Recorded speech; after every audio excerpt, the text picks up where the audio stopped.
নমস্কার বন্ধুরা, আমি মঞ্জুরি। আমার এই ভিডিওতে আপনাদের সকলকে স্বাগত জানাচ্ছি। এর আগের দিন আমি দেখিয়েছিলাম এই রাজনন্দিনীতে শ্রেয়শ্রীর বিয়ের অনুষ্ঠানের কিছুটা অংশ। আজ আবার সেই রাজনন্দিনীতে চলে গিয়েছিলাম আমরা একটি অন্নপ্রাশনের অনুষ্ঠান অ্যাটেন্ড করতে। আমাদের পাড়ার এক দাদার নাতনির অন্নপ্রাশন ছিল।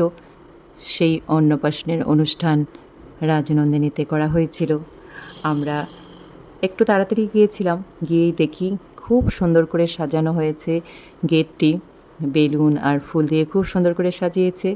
পর্যটক সেই আনন্দ পাচ্ছিল। আমরা বেশ ভালোই লাগছিল। ও তো আগে আগে দৌড়ে চলে যাচ্ছিল। আমরা গিয়েই দেখি কিউট কিউট বেবিটি ওর মাসির কোলে বসে আছে। আমরা প্রথমেই বেবিকে আশীর্বাদ করে ফটো তুলে নিলাম। কোলে নেওয়ার চেষ্টা করেছিলাম, কিন্তু অপরিচিত মুখ আসবেই বা কেন, তাই আর খুব জোরাজোরি করিনি।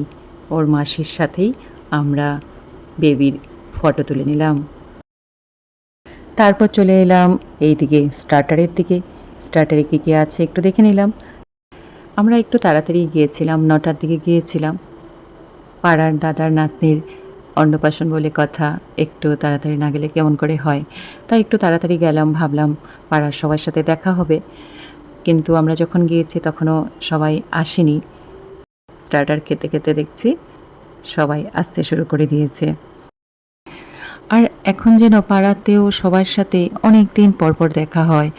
আর এই অনুষ্ঠানগুলোতে গেলে একটা ভালো লাগার জায়গা থাকে। সবার সাথে দেখা হবে, গল্প হবে, সেটা একটা ভালো লাগার জায়গা থাকে। আজও সেটাই হলো।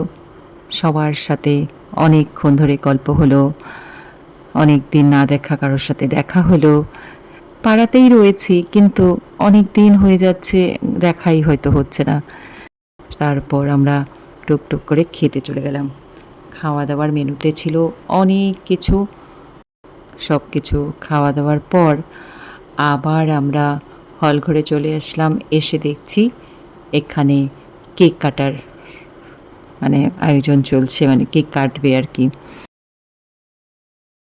কেক কাটা হলো। কেক কাটার পরে আরও অনেকজনের সাথে গল্প হলো, কেমন আছে, কী খবর, এমন ধরনের আর কি। ওই যে বললাম পাড়াতেই রয়েছি, কিন্তু দেখা হচ্ছে না অনেক দিন। অনেকটা সময় তাই এখানে কাটালাম, প্রায় 2 ঘন্টা তো ছিলামই। সাধারণত এতটা সময় হয়তো কোনো অনুষ্ঠান বাড়িতে গিয়ে থাকা হয় না, কিন্তু এখানে ছিলাম। বেশ ভালো লাগছিল এখানে সময় কাটাতে, কারণ পরিচিত জনরা ছিল সেখানে, তো ভালো লাগারই কথা। খাওয়া দাওয়ার পরেও আমরা আবার করে হল ঘরে এসে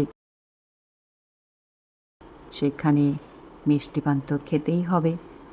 মিষ্টি পান একদম যেহেতু ঝাঁজ ছিল না, মিষ্টি ছিল, সেই জন্য পর্যও খেয়েছিল। আজকে তাহলে আসি, বাই বাই।